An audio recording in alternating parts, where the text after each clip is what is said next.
Just listen.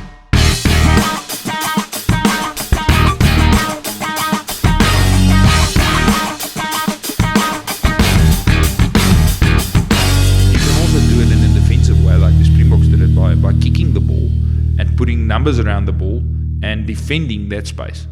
But you're actually going forward, you're not going backward. Wessel du Plessis.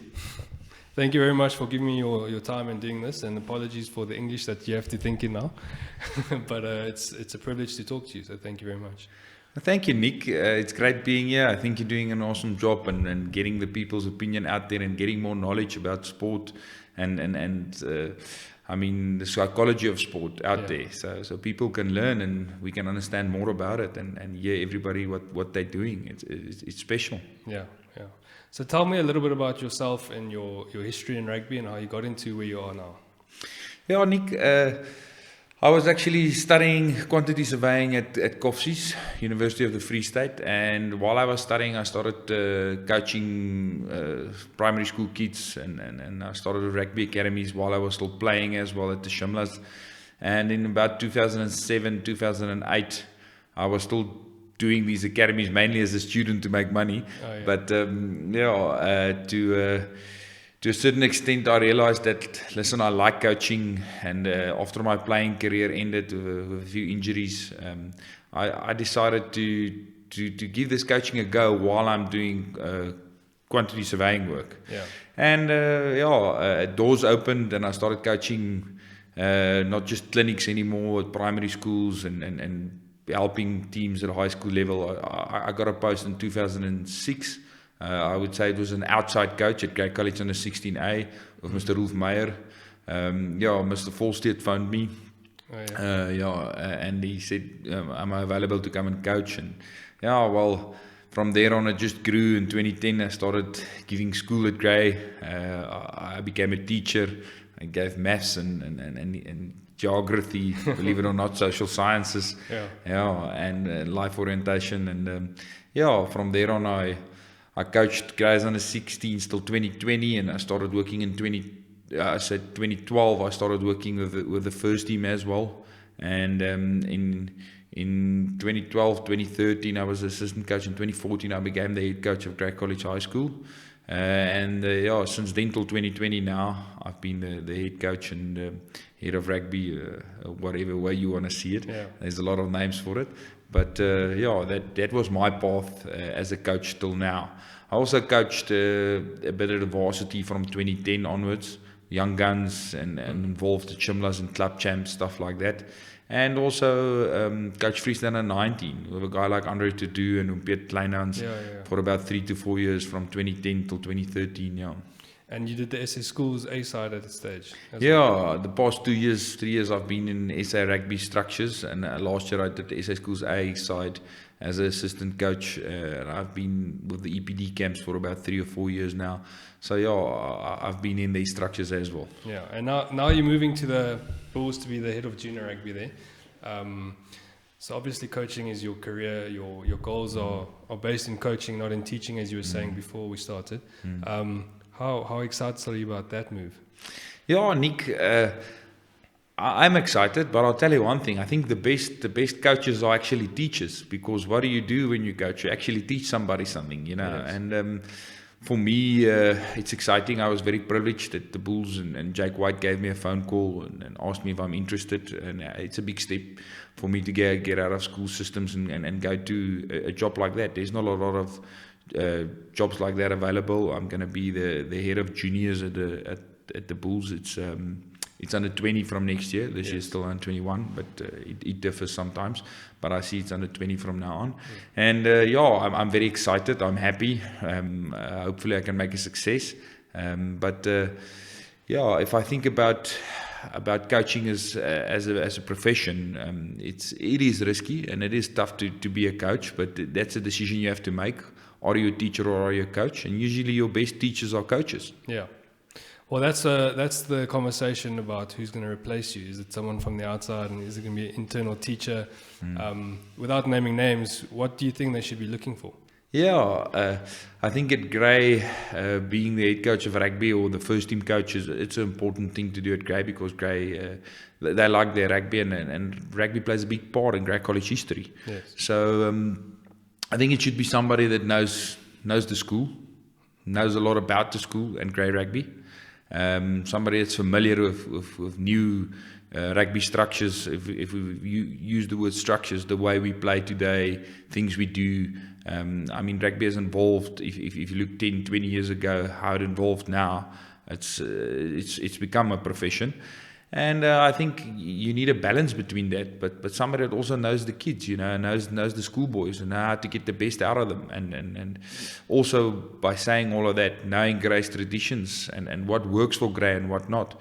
So I think they'll do a process where they evaluate everybody that applies, and it would be thoroughly looked through. So I think the headmaster and the governing body and some of the heads of school would be involved. And if you ask me what type of person, I tell you it would be somebody that would be able to work with people, yes, as people relations, and be able to work with 18-year-old boys. So that would be the important things. Yeah. And with that comes the coaching of the rugby as well. But I think the relationship would be important, not just with the kids, but with the school, and know where is rugby's place at Grey College, because there's a lot of different sports and cultures, and what is important and how you should manage it. Yeah. Well, that's one of the things that I wanted to get into with you is Grey is known for their rugby, but those that have been here, they understand that there's more to the school than rugby, and often the success on the rugby field isn't down to just the rugby coaching, but the philosophy of the school and the way we go about things. Do you want to talk a bit about Grey's philosophy? I can. Everybody will always ask, what is Grey College? How do they win every year? What is their secret? Yes. What's the secret recipe? What gives them that edge or the magic they do? So, and I know a lot of people refer to it, but there's certain things at Grey, and a lot of schools have traditions. We all know traditions, but Grey has a certain way of using that tradition to build the human being. That kid that grows up at Grey College from grade 8 to grade 12, or whenever he comes here, some of them are here from primary school. So it installs values into them. That's traditions, and it grows on them, and then they become not just a fan of the school, but they love the school. Yes. And if you love something, you'll do more for it than you're just a fan of it. Yes. And I think that is the special thing. Another thing that works at Grey is Grey's got a very rich history of a lot of Springboks. I mean, we've had 46 rugby Springboks, 17 Sevens players, over 100 and something SA Schools players. So you can look at all of that. But I think one of the secrets is that the guys want to do better than the guys before them. Yes. So they want to leave the jersey or the school's name or the school in a better place. Yes. And every year group wants to do their own thing and be special in their own way. Yeah. So I know in 2020 the year group didn't get a big chance with the COVID thing, but I think 2021 the guys want to be better than 2019 again. Yes. So I think that's another, I wouldn't say a secret, but a method of doing well at Grey College. And if I can say that Grey College is one of those schools, it's an attitude school. Yeah. It is not it's not rules and we fall into the system and that is Grey. It's an attitude school. So you feel something for the school, and you feel something for the pupil next to you, and you feel something for your teacher, and there's a relationship. Yeah. And I think that has made Grey special over the years. Yeah. How have you managed to handle the COVID-19 being the head of rugby? Because all these matrics want to obviously play and things. How have you dealt with them and kept them sane? Yeah, Nick, I think it's a difficult one. A lot of them are not sane. I'm just joking. Rugby players, they can't sit still, so they always want to train. But the COVID-19 thing is bad. We had at least 2 games where we played against Duineveld and Welkom Gym. I think we put in a few good performances, and we were very excited about the season. We were just about to go on the North-South tour for the first team, and so all on the 14 to 16 year groups to the Paul Gym tours and wherever. But when we heard and it got cancelled, we started with one-on-one coaching, mainly through WhatsApp and meetings. The big thing is that you got to keep in shape. So our conditioning guys gave them programs and they trained, and we even when they came back now, when the schools opened, we looked at in what condition they are and stuff. But the big thing was to keep their skill set, to develop their skill set. Yes. And that you can do on your own. That's by getting a bag of balls or getting whatever equipment you need. And I handed out equipment before the lockdown to my players, and they went home with it and they trained. And we got a thing where a lot of teams have it, a lot of coaches use it. It's just improving your fundamental skills. Yeah. So if your positional requirement would be throwing in as a hooker, you got to do throw-ins. If you're a flanker and you make the most tackles and you have to be able to steal a ball, then you train it on your own. Yeah. So we did a lot of that. But I think after we came back and a lot of guys saw that, listen, there's a chance there's not going to be rugby anymore. I think the reality kicked in, and the big thing now is to prepare yourself for 2021, and look at where you're going and what you want to achieve. Yeah. How would the school go about selecting a squad for next year based on guys that their last rugby they played was under 15, and now they skipped under 16, and now they're under 17, trying to make the first team? How would you go about selecting these guys? Look, there's always, in the beginning of the year, we organise a lot of trials playing against other teams, just not great teams always, other school teams or from the university or wherever. If we can get under 19 teams, we play against each other, and that always decide on who you want to use. But your whole preseason is actually trials. That's what a lot of coaches use, and I use it as a coach. If you coach a guy for 3 or 4 months in a preseason, you can see what is his attributes and can he meet the positional requirements? Will he fit into this team and the way we want to play, and what do we have? So I think that's a way to do it. But if you look at selecting squads, in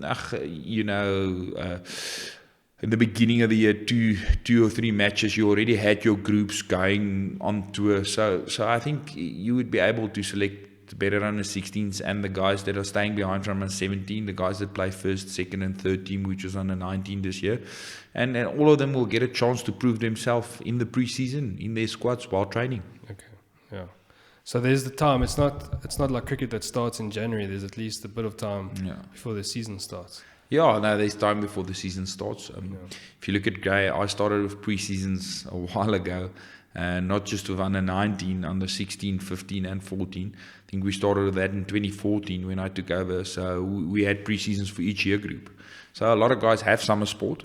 But I mean, if we have 40 minutes a day just ball handling or just working on positional requirements, which is not a lot of contact involved or whatever, then you can see what do you need to improve and what not, and that player can do it. Yeah. And he can do it on his own even if you're not there. Yeah. So, I think that helps a lot when you come to beginning of the season, before you have to prepare for your first game, that those aspects of play are already installed in every player and in the team. Yeah. Talking about preseason, there's a lot of things being said on Facebook groups and media that rugby at school is taken too seriously and the boys are being affected. What is your opinion on that? Yeah, Nick, I've seen that and I've read it. I think it cuts both ways. I think at school we need the players to enjoy themselves. They have to have fun. That's very important, because after school it actually becomes a work if you become professional. But if we can get guys to train like a professional team without them knowing that it's professional, I think that's the aim at schoolboy level, to treat them as if they are professionals. Not giving them everything, let them work hard for what I need to get. But the big thing would be to let them have fun, and all behind the scenes you give them the best product as a coach that you could. Yeah. So I think that's the way of going on, if it makes sense. But from my side, if you're playing for a school team like Grey College or in South Africa, we know South African schoolboy rugby is probably the strongest in the world. If you look at all the teams that play in South Africa and the way they play and the skill set the players have and the competitiveness and how many games are televised these days, you're sitting with the future Springboks in your hands, and you can decide as a player comes to a school to become a Springbok rugby player. Some pupils come to a school, or learners come to a school to become a doctor or to become a attorney, or whatever they desire, or they want to be one day. And I think we have to create that pathway for a rugby player at school already. Yes. And there's ways to do it, and I don't think we should be too professional. But it's good fun if a player is 18 years old and he wants to play against these school derbies, and he wants to perform well, and he wants to make the SA school side. I think there's a place for that while he's studying. Yeah. Is there too much pressure on schoolboys in sports and academics? I think the load is more than it was in previous years because of the program. But we must expect that everything is getting better. Everything in life, if you look at medicine, whatever we're doing, there's evolution in all of that. And the big thing would be that a guy must be able to manage his time. So it learns a rugby player to manage his time. What time do I need to go to school? What time do I put in my homework? What time do I put in my training and my extra training? And what should my nutrition be like? And when do I social? So I think if you can learn that at an early age, it helps you after school, if anything. It doesn't help you come after school and you only want to do it now, because then you're behind. So if we talk about the pressure, there's a lot of inter-school games and TV matches. I also like to think about it as positive and not negative for a rugby player at 19 and 18 years and 17 years old, because he learns to control his emotions. He learns to perform under pressure. He has probably the camera in his face afterwards in the interview. It learns him when he wants to do it one day, what it is like. Yes. You understand what I'm saying? Yeah. So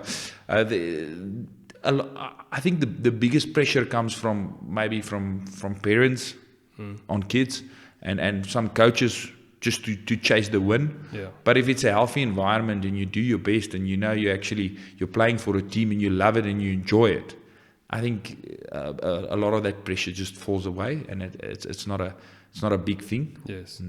I've been involved with schools since I left school, with in Cape Town, in Joburg, and everywhere. And there's this theme coming through that it's not all about winning, and some schools take away scoreboards. And but I don't agree with that, because one thing I learned at Grey was winning is important. You know, it's probably the only reason we compete is to win. You don't compete. You play to have fun, but you compete to win.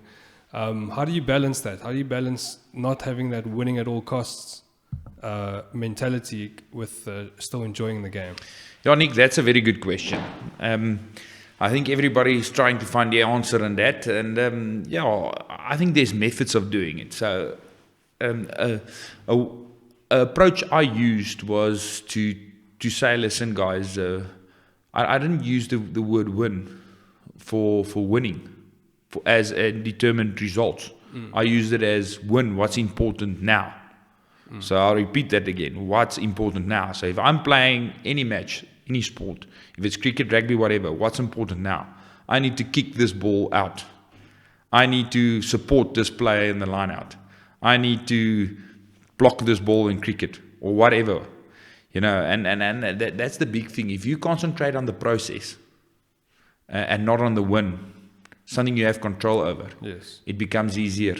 At the end, then you'll see the result. Yes. The result won't be always a win result. But if you focused on what you did, 90% of the times it is. Yes. And that's how I started to coach the past 2-3 years. If you look at a sport, any human being, but if you look at a sport, we have the fundamental skill to do the sport. Yes. So every player should have that no matter what sport he does. Yeah. If he's a swimmer, he should be able to swim. You know, he should be putting the one hand in front of the other one, strokes, kicking, whatever. Yeah.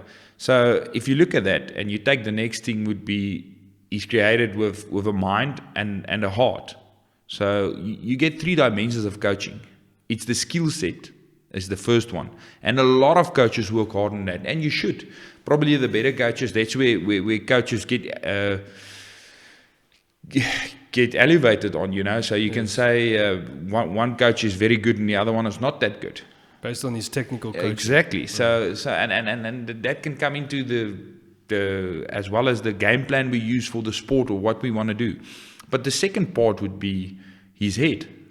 Is his head in the right place? Now, once I read a book, or I actually heard a preacher say it as well. in order for a person to change his shirt, he needs to change his heart. So, I mean, what you're standing for and what you're portraying and the way you live is what is inside of you, actually, you know. Yes. And if you look at that, that is second dimension coaching. That is working with somebody's mind, and he knows why he's doing this, and he wants to do it, and he loves it, and that's why he's performing. And then the third one would be going into the heart. And a lot of people would say, oh, well, there's no place for religion in sport or being spiritual or whatever. So I disagree a bit, because what you believe in is what you stand for, and that's your character. Yes. So and then you come back to the guy's heart. Now, if you get all three of those, and you can do well in first dimension coaching, which is the skill set of the sport or the game plan or whatever you want to use. Yes. And the second one would be coaching a guy's head and knowing, listen, he's not thinking about something else, why he's busy doing what he needs to do on the sports field. And the third one would be then winning his heart, and it actually, the sport he participates in, build him as a person, and it builds his character, and he knows why he's doing it. And that's a nice thing with team sports, you know. So you're not actually just competing against somebody else. You're actually enjoying what you're doing with your friends. Yes. Then if you have those three in place, I think a sportsman or a team sport player would actually, he would thrive. He would do well. Yes. And if that is to answer your question on saying, listen, are we chasing winning? I think we should be chasing the process of getting a player there, and then go through your processes, and then you'll see at the end the results. Yes. It will take care of themselves. Yeah. It sounds like you trying to get the players just to stay present. Focus on, you said, what's important now. So I like to say, focus on the now. Exactly. It's basically the same thing. Yeah. Win just sounds a bit better. It's a nice little. How much of your success do you think is down to your technical coaching, and how much is down to the culture and the mind and the heart that you've just described? Yeah, look, that's, as I earlier said at Grey, that's where we have an unfair advantage at Grey. I think we've got a great ethos, and we've got a great school with great character and the traditions and stuff, and that helps a lot with the player being, his mind being in the right place.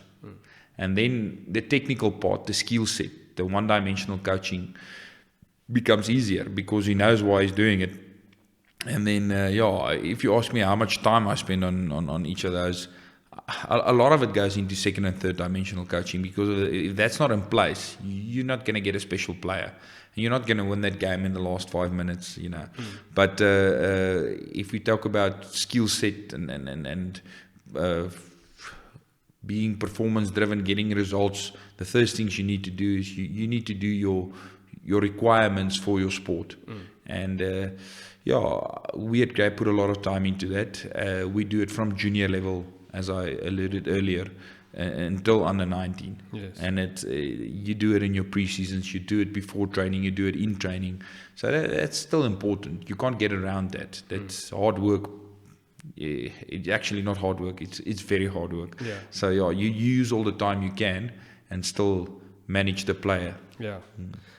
Do you think it's easier being coach at Grey because the school does so much work for you on that front, on the culture and things, and you just got to come in and... Look, I think there's good schools as well. If you look at a lot of other schools, they've got the same traditions. Yes. So it also makes them special.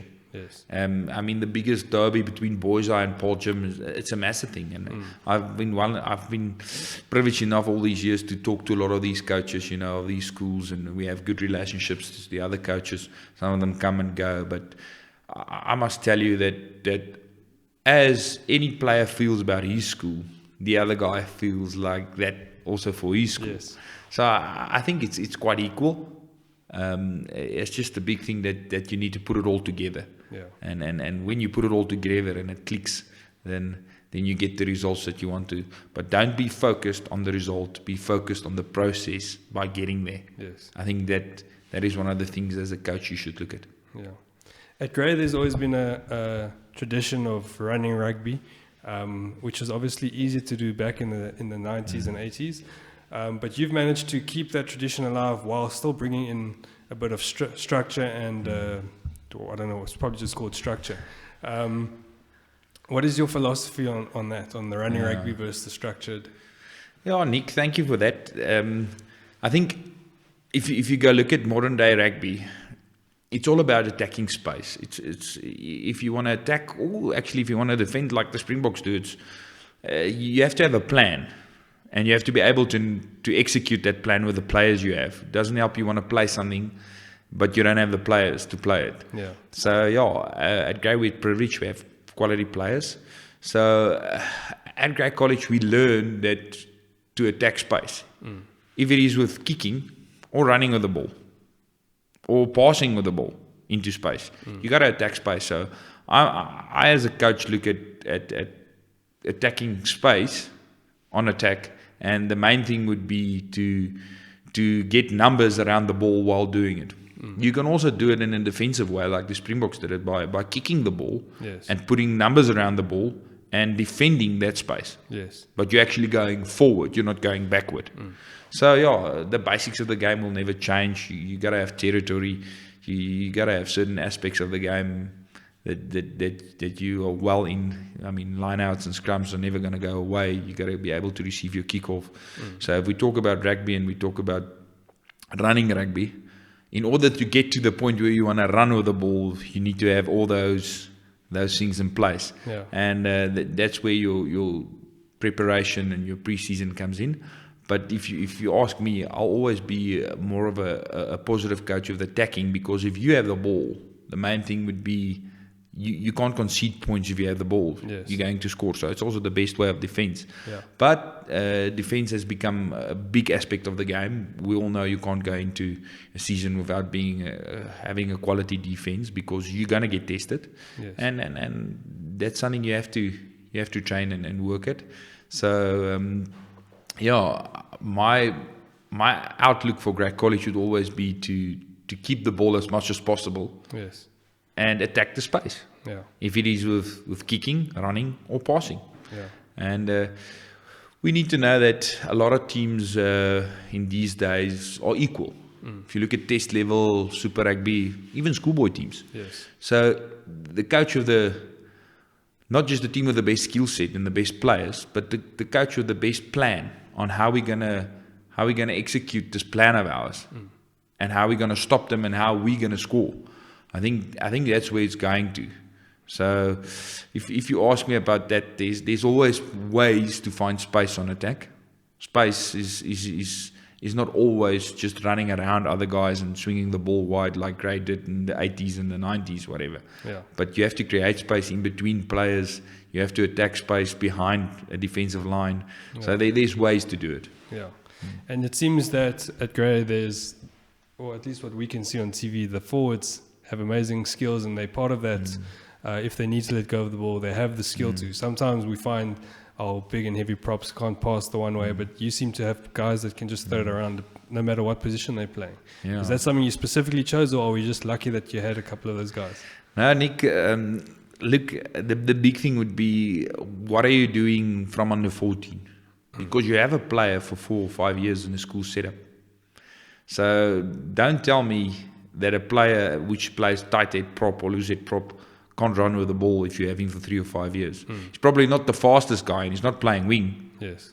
But we can develop him to catch and pass. We can develop him to make decisions. Yes. So that all comes into how you prepare each year with your preseason, and what does your coaches do on junior level. And I have to say that at Grey College we got a classy coaching setup from under 14 till under 16, and that helps. It took a few years to build it, yes. but that's actually, it contributes to the guy in matric.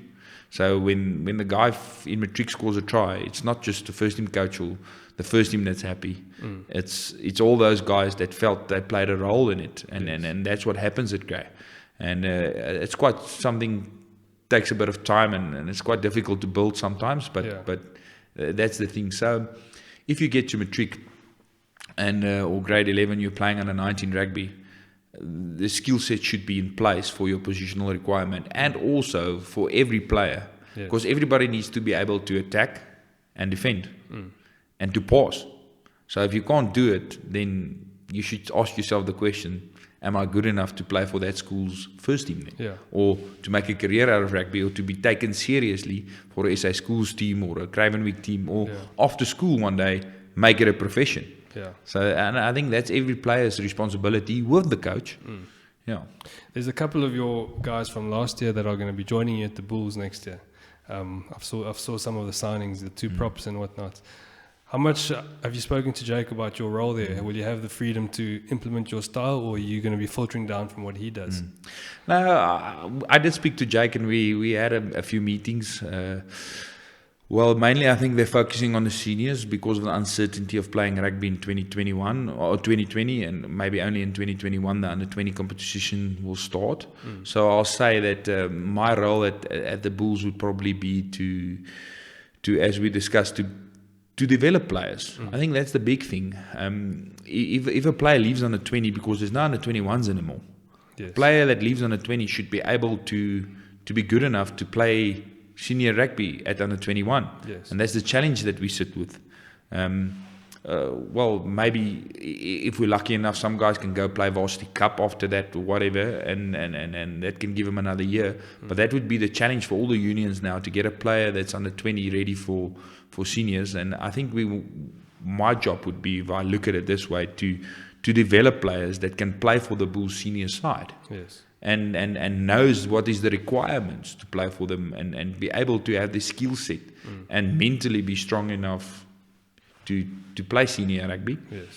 But in saying that, at the Bulls, it's a proud union, and they've got a lot of tradition, and it's a strong union, and they've always had a great record with their juniors. So to perform and get good results would be in the same breath by saying developing players. Yes, for sure. When it becomes to that level, then the winning becomes even more important. Yes, but if we focus on the winning, we're actually doing it a bit wrong, if you ask me. We need to focus on the process of winning. Just to shift gears a little bit, you were instrumental in the changing the way the rugby was working at Grey, or the structures were working.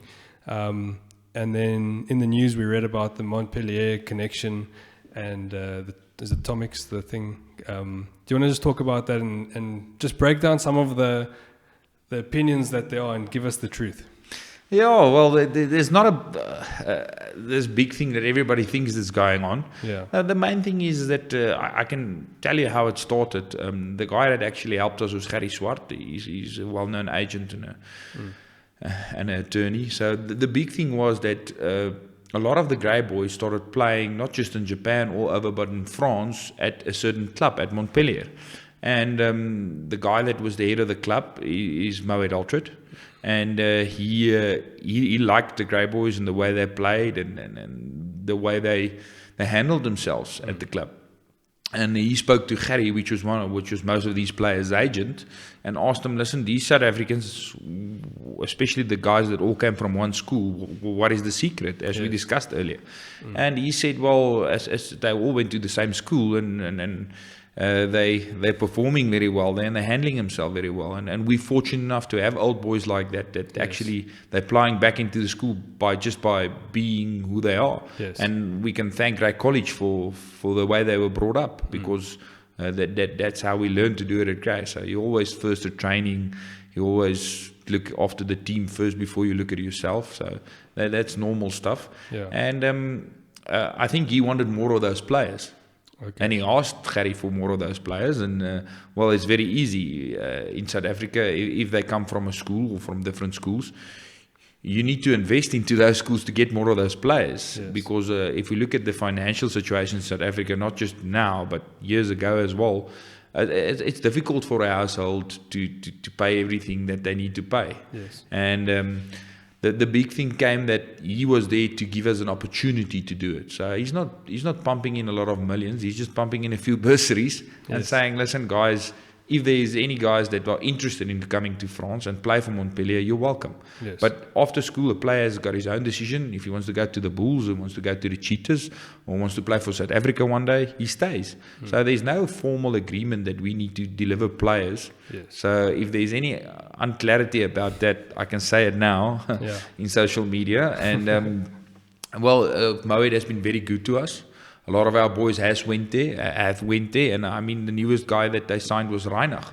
I mean, and these guys and Goosen and Bismarck and Jannie and all of them went there on their own before we had this agreement. Yes. So I think it's an open thing. It's not we as Grey College taking out players and putting them in an overseas club. That's not at all what we're doing. We're actually developing players to play all over the world, abroad, in South Africa, wherever, and just getting new opportunities. Yes. And while we were doing that, there's somebody that put back into the system. Yeah. So that's the whole story in a nutshell. Yeah. Seems simple enough. Just to, this might be hard for you to answer, but some of the guys I put out on social media that we're going to be chatting, and some guys sent some questions through. And the one is, you just mentioned a couple of big names. Who's the best player at school that you ever coached? Not who's become the most successful. Who was the best that you coached? No, if you ask me who was the best at school, look, when I was coaching the under 16s in 2000, I must think it's 2007 or 2008, I'm not sure.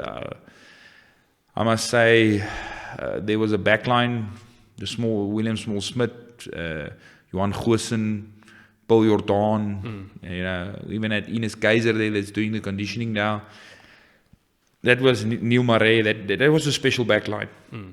So I think there were some players there that put hand up. But the year after that, I was privileged enough to coach. They all called him Jan Andries. Yes. But I coached Jan at that time, and he was way ahead of the guys in his own year group, even until under 19 and 20. I mean, we can all see when he played for the junior box what he did. So I think Jan Serfontein was probably one of the most talented guys at school that I coached. Yeah. It's funny, I asked Johnny Rourke the question, and he also said Jan. So if Jan's listening to these, he's going to walk away with a big head. Look, Jan was so talented, not just in rugby, He was talented in cricket, water polo, anything. The big thing is that Grey, you had to do two sports. And when he came here in grade 10, he had to do another sport. And the problem was, if he played cricket, he couldn't actually participate really much in rugby because it took the whole preseason, So he was doing athletics, he was doing everything, and everything we put him into, he performed. He's a special person. He's just special. He was playing tennis against the school's number one at a stage, and he was beating him, and it's just crazy. Anyway, so just to put focus on the Bulls now, what is your long-term plan? Pretoria, you're moving there with your family. You're going to set up house there. Yeah, Nick, I am leaving, and it's sad for me to leave Grey. Grey is a special place. Hopefully my paths cross with Grey again in the future. I had previous situations where I could have made this call earlier, but I felt I needed to be at Grey for a while more, and I think the stuff I learned at Grey, I can use in my life. But going to the Bulls, starting a new chapter, I've got a 3-year contract as it is, and starting in 2021. So I'm very excited, and the big thing would be to, as I said, to get these younger players and develop them, but not just on the first dimension of rugby, but on the second and third dimension of sports, and as a human being. And I think then they would become better players and better human beings. And if they make it to play senior rugby, great. And if they don't, at least they most probably learn something to be successful in life. Yes. The second and third dimension you've spoken about now, I find that very interesting coming from sports psychology. And one of the things I really want to get into is if you're coaching all this technical stuff and you have different guys coming in, obviously at Grey there's pressure and there's competition with positions and things. But what else? How do we develop mental strength and resilience in these boys? I think it's like a muscle. If you train a muscle in sports, it becomes bigger or stronger, or it can last longer or whatever. And it's the same with faith. So if you start believing in certain stuff and you speak it, and you live it, then it becomes easier. And it's a Bible principle if you look at it. So we all know that in Romans it says faith comes by hearing, and hearing the word of God. So I don't want to get all spiritual, but it's easy, because if you speak what you want and you believe it and you start living it, it will realize. Maybe not on your time, but it will. Yes. I mean, so I believe it, and I think that's in short for me that if you're looking at sports psychology and you want to get mental toughness and you want to be strong and you want to have the edge on the other guy that you're performing against, especially in individual sports, you need to make sure that stuff is in place and that what you say and what you speak and what you live and what you stand for is that what you want to achieve. Some of the best players you've coached have come through. Some of the best players this country has seen has come through your coaching and stuff. And if you had to pinpoint what do they have, those very best, maybe Jan and someone like Goosen, what do those guys have that separate them from the rest, other than the talent and the technical stuff? It's difficult sometimes to say. Each player has got his own attributes that makes him special. And his positional requirement, he does more than that is needed of him for the team. But if you ask me, what would be the thing that gives the edge, would be that mental toughness. When other guys stop, you go on, and to train hard is good, but to make sure you train until you get it right is something else. And that's not necessarily doing more. That's by training a bit more cleverer, you know. So I think the players we know that makes it at the moment and is the superstars are those guys that get that right. So they make sure that no matter the situation, they find a solution. If we look at the Boks winning the World Cup in 2019, they found solutions. You know, they just worked harder than the scrum and they got scrum penalties. And although they had a bomb squad of 8 forwards or 6 forwards coming up and only using 2 backs, all of that game plan, it had to be executed. You can't say, okay, we have 6 forwards now we're going to beat these guys, or listen, we're kicking the ball to you and we're tackling you and we're doing it, and afterwards we're putting 6 new replacements on in the forward pack that will keep this level of intensity. That's just the plan. That plan needs to be executed. The player that you play against needs to be tackled. Yes. You know, you need to work harder than him. Yeah. And I think the players that are able to work harder and that are mental tougher and shows more commitment and they believe in what they do and in the team, I think that's the players that make it. So if you ask me, that's something special. I think that is it. It's more than one thing. Well, I'm trying to solve this thing now. Is it nature or is it nurture? So were these players born with that ability, or is it something they learned maybe through parenting, through whatever? I think your upbringing has to do with it. I think it helps you.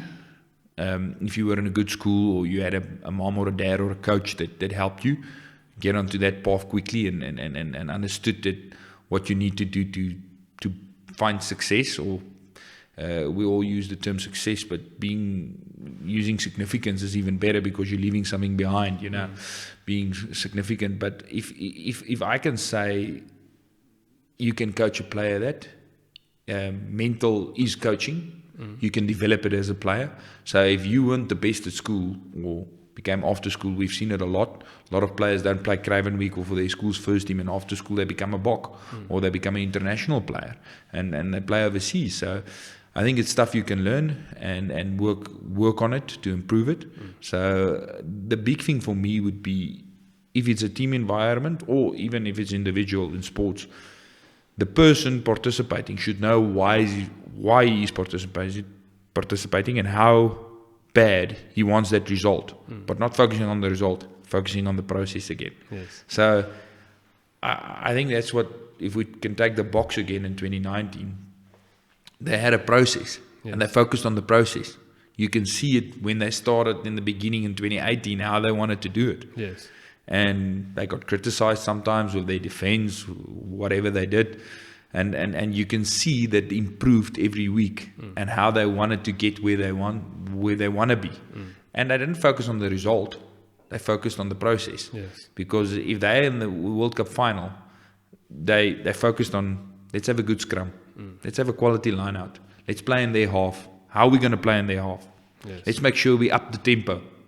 And at the end, it paid off. You can see them scoring tries at the end. So the opposition just couldn't keep up. Yeah. And that would be my suggestion, that you always focus on the process. Yeah. You've mentioned being a significant person as a coach or as a parent, and that touches on something I believe in strongly, which is mentorship. You undoubtedly a mentor to a lot of the boys at the school, and someone like Rassie was undoubtedly a mentor to some of the Springboks. Can you touch on mentorship and maybe some of the mentors you had that influenced you and what you think about that? Yeah, I think you have to have a mentor, and you have to have somebody that can evaluate you and tell you the honest truth, So, mainly as I'm a spiritual guy, I believe that you have to have a spiritual mentor as well. And that's a guy that talks into your life and tells you what's going on, or are we still on the right path, and just share with him, But I was pleased enough at grade to be under a guy like Mr. Volstead. The way he lived and how he did stuff helped me a lot.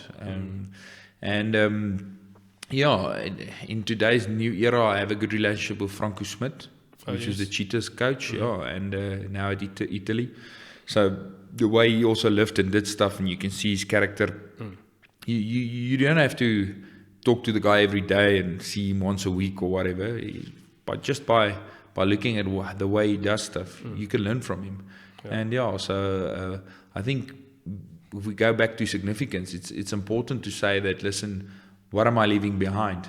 So the day you leave a place, it should be in a better place than it was when you found it, or in a better situation. Yes. So I think that's important with me for significance. So what do you do with the opportunity when you have it, and when you give it back? That does people see it the same? Yeah, that's the thing. And I think just this weekend, having conversations with a lot of influential people, the secret may be at Grey that every person is trying to be, you said it earlier, just better than the year before them. Just set one more record, or leave a better legacy behind. And that might be why it stays on. It's not always on top, but it's very close to the top always, because there's guys, and the teachers aren't doing that. The boys are doing that, and that's maybe where the power lies. Yeah, I think the teachers has a lot to do with direction wise, but yes. I think at Grey College it's always been the school itself, and the matrics and the head boy and the prefects and running the school, and they know what's right and what's wrong, because they've been from grade 8, and they see, listen, what is needed to perform, and what do you need to leave a legacy behind, because they see it all the time around them. If you go to Grey's reunion hall, or you go wherever at Grey, you can see, listen, this is what guys achieved before us. Yes. What are we going to do that is special in our own way? Yeah. And I think if we can keep that, we will always keep Grey special. Yeah. I want to move on to some questions that I like to ask all my guests. And I don't prepare you for this because it's nice to hear what comes up first. The first one is, what are the 5 most important things in your life right now? Well, it used to be rugby always, but now I think my wife and my kid. I have a newborn child. He's 6 weeks old on Monday, so congratulations on that. Little Caleb and Carla, my wife, and for surely family. But if I can give you one, would be relationships, and with relationships comes a lot of stuff like honesty and love, and so I think that is the most important thing for me, is having good relationships with the people, not just you work with, your family, wherever you go, and the first new guy you meet. Yes. If you meet a new person, what is the lasting impression you leave on him? A lot of people also talks about first impressions, but lasting impressions is also important. Yes. But that would be, for me, the big thing would be relationships. It's a simple answer, but it means so much. And I was chatting to some people about Bloem, and why Bloem is such an ugly place when you drive in here, but it touches your heart, and you fall in love with the place quickly. And it comes down to the people and relationships, because it's all you actually have to do here. That's the thing. There's not a sea here or nice big things, and I think that's part of the thing that Grey College is doing so well. There's not a lot to do. So when you come to Grey, you come here for the academics or the sport or the culture, and you give everything you have, But they say when you come into Bloem, you cry, and when you leave Bloem, you cry again. You don't want to leave. So that is true. Yeah, So you're going to cry when you go to the Bulls. Look, I'm a Bloemfontein. I'm born and bred here, so yeah. But I see it as a new and exciting times, and obviously I'm sad by leaving Bloem and leaving a lot of friends and the great community. And you know, I was at university here, everything. So I will miss Bloem, but I mean, it's just 4 hours drive. It's not that bad, and there's a whole world out there. There's a lot of Blooms in the world. No, there is. That's true. The next question is 3 books that you'd recommend people to read. I don't know if you read much, but yeah, Nick, I do read, but I don't read that much. I'm more of a movie guy, if you ask me. But books that I've read was Francine Rivers' books about Bible stories. The one I actually read about my boy was Caleb, and the way he had a different spirit and stuff. So yeah, that was a book that made a lot of sense for me. Say the name again? The book's name in Afrikaans is Manne wat bemoedig. Oh, wow. So it's Caleb with a different spirit. That was it. And I read it in Afrikaans, so that's why I give you the Afrikaans name. No, yeah, for sure. But I mean, one of the books that made a lot of sense for me. It's not really a book, but it's you get it and you do a part of your day for it, like Bible study. But the big thing for me was Rick Warren's Purpose-Driven Life. Yes. Yeah, that was a thing for me that helped me in my life. It's come up a lot on this podcast when I asked the question. Yeah. Well, there's a lot of great books out there, you know. Yeah. I just maybe should put more time into reading. Now with lockdown, we have more time. Yeah. If you could give one message to a younger version of yourself, what would that be?